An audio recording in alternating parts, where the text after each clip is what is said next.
அனைவருக்கும் வணக்கம். நம்ம இப்போ என்ன பதிவு பற்றி பார்க்க போகிறோம் அப்படின்னா, எடப்பாடி பழனிசாமி அவர்கள், அதாவது எதிர்க்கட்சி தலைவர் சுற்றுப்பயணத்தை முடிக்க போகிறாரு. சரி, எப்படியா நடந்த சுற்றுப்பயணம் அப்படின்னு பார்த்தீங்கன்னா, ரொம்ப ஆஹா ஓஹோன்னு சொல்ல முடியாது, ரொம்ப மட்டம்னு சொல்ல முடியாது. ஏதோ ஓரளவு வச்சு அட்ஜஸ்ட் பண்ணி கொண்டு வந்துட்டாங்கன்னு தான் நம்ம சொல்ல முடியும். அங்கங்கே கூட்டத்தை சேர்த்து அப்படி இப்படின்னு கொண்டு வந்துட்டாங்க. ஆனால் என்னன்னா, எதிர்க்கட்சி தலைவர் பேசுனது தான் என்னன்னா ஒரு இதாகவே இல்லை, ஒரு வீரியமாகவே இல்லை. பேசுறாரு, திமுக அட்டாக் பண்ணி பேசுறாரு. திமுக கூட்டணி கட்சிகள்லாம் ஏன் அப்படி அங்க இருக்கீங்க, உங்களை இவ்வளவு அசிங்கப்படுத்துறாங்க, வாங்க நம்ம கிட்ட, நாங்க சிவப்பு கம்பளம் விரிச்சு நாங்க உங்களை வரவேற்கிறோம் அப்படிங்கிற என்னென்னமோ பிட்ட தூக்கி பார்க்குறாரு. அவங்க எல்லாம் அசர்ற மாதிரி தெரியல. கூட்டணி கட்சிகள் நல்லா வலுவா இருக்கு திமுகல. ஆனா இங்க நம்ம எடப்பாடி அவர்கள் என்னென்னமோ பேசி நம்ம வர வச்சிடலாம் அப்படின்ட்டு சந்தில் சிந்து படிக்கிட்டு இருக்காரு. எங்கெல்லாம் கிடைக்குமோ அங்கெல்லாம் பாயிண்ட் எடுத்து பேசி பேசி வாங்கடா வாங்க வாங்க வாங்க இந்த வடிவேல் இந்த குதிரையை வா வா வா வான்னு இருப்பாங்க. அது மாதிரி எடப்பாடி அவர்கள் வாங்க வாங்க வாங்கன்னு கூப்பிட்டுட்டே இருக்காரு. ஒருத்தனும் வர மாதிரி தெரில. இதுல வேற சூசகமா விஜய் வேற கூப்பிட்டுருக்காரு. ஒத்த கருத்துடையவர்கள் யாரா இருந்தாலும் சேரலான்னு விஜய் வேற இந்த கூப்பிட்டுருக்காரு. ஆனா நம்ம பக்கத்துல நம்ம பார்த்தா என்ன ஆகுது, தாவிக்க என்ன முடிவு பண்ணிட்டாங்க அப்படின்னா, விஜய் தான் முதல்வர் வேட்பாளர், விஜய் தான் தனிச்சு போட்டியிடுவோம், பாஜக கூட்டணியோட எந்த கட்சியும் போட்டிட மாட்டோம்னு அறிக்கை விட்டாங்க. அவங்களுக்கே இப்ப ஆரம்பிச்ச தாவிக்கே அவ்வளோ தெனாவட்டு அதுப்புனா ஏடிஎம்கேக்கு எவ்வளோ இருக்கணும் அப்படிதான் நம்ம நினைப்போம். ஆனால் நம்ம எதிர்க்கட்சி தலைவர் என்ன பண்ணுவார், அந்த சீன்லாம் இங்கே கிடையாது.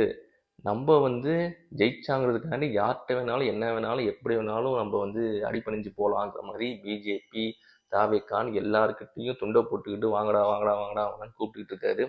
யாராவது சேர்ந்து கூட்டணி வலுவாகி எப்படியாவது நான் தேர்தலை ஜெயிச்சே ஆகணும் ஒரு கட்டாயத்தில் எடப்பாடி இருக்காரு. ஏன்னா அவருக்கு இது வரைக்கும் நடந்த தேர்தல் எல்லாமே தோல்வி. இதில் ஜெயிச்சே ஆகணும், இல்லைன்னா மானம் கப்பல் ஏறிவிடும், இவர் மேல இருக்க நம்பிக்கையெல்லாம் போய்விடும். ஏற்கனவே ஊசலாடிக்கிட்டு இருக்க நம்பிக்கை இனிமேட்டு அதை தக்க வச்சுப்பாரா அப்படிங்கிற மிகப்பெரிய போராட்டத்தில் எடப்பாடி பழனிசாமி இருந்துகிட்டு இருக்காரு. அவர் இதை எப்படி கட்டமைச்சு கொண்டு எப்படி ஜெயிப்பாரா ஜெயிக்க மாட்டாராங்கிற மிகப்பெரிய கேள்வி இருக்கு. பத்தாயிரத்துக்கு பிஜேபியோட கூட்டணி வச்சது இன்னும் மைனஸாக போயிட்டு இருக்கு. பத்தாயிரத்துக்கு அன்வர் ராஜா போன்ற ஏடிஎம்கேட முன்னாள் தலைவர்கள் எல்லாம் பிரிஞ்சு டிஎம்கே கிட்ட போயிட்டு இருக்காங்க. இது ஒரு பக்கம் இருந்தாலும் டிஎம்கே கூட்டணி மிக வலுவாக ஸ்ட்ராங்காக கடைசி வரைக்கும் தேர்தல் சந்திப்போம் நின்றுட்டு இருக்க டைமில் ஏடிஎம்கேக்கு என்ன பண்ணுறதுன்னு தெரில. யாரை கூப்பிட்டாலும் வர மாட்டேங்கிறாங்க. பிஜேபியோட கூட்டணினா இப்போதைக்கு நிலவரம், பாமக மற்ற கட்சிகள்லாம் எப்படி போகும்னு தெரில. ஒரு சுற்றுப்பயணத்தை ஆரம்பித்து முடிச்சிருக்காரு. பட் பெரிய அளவு மவுஸ் இருக்க மாதிரியும் பெரிய அளவுக்கு ரீச் இருக்க மாதிரியும் தெரில. அதுலேயும் இந்த டிஎம்கேவை எதிர்த்து தான் பேசுகிறாரு. பட் அந்தளவுக்கு பாயிண்ட்னா ஒன்றும் இல்லை. சும்மா பேசணுமே பேசிக்கிட்டு போயிட்டு வந்துட்டு இருக்காரு. பேப்பர் பார்த்து படிக்கிறாரு, பேப்பர் மாறி போச்சுன்னு பேப்பர் கொடுக்குறாரு, சில காமெடியில் நடக்குது, போகிறாரு வராரு.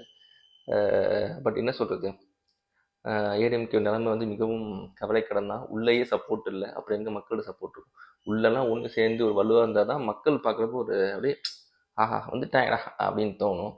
உள்ளேயே இப்போ ததகா பதகான்னு இருக்கப்போ வெளிலன்னு பார்க்குறப்ப ஓட்டு போடுறவங்களே ஒரு கான்ஃபிடென்ட்டே இருக்காது. ஏடிஎம்கேக்கு என்னத்தரா ஓட்டு போடுறது அப்படிங்கிற மாதிரி தான் இருக்கும். அது ஓட்டு சிதற தான் போகுது. என்னங்கிறத இந்த எலெக்ஷன் முடிவு தெரியும். இன்னும் ஒரு பதிவில் சந்திப்போம். நன்றி, வணக்கம்.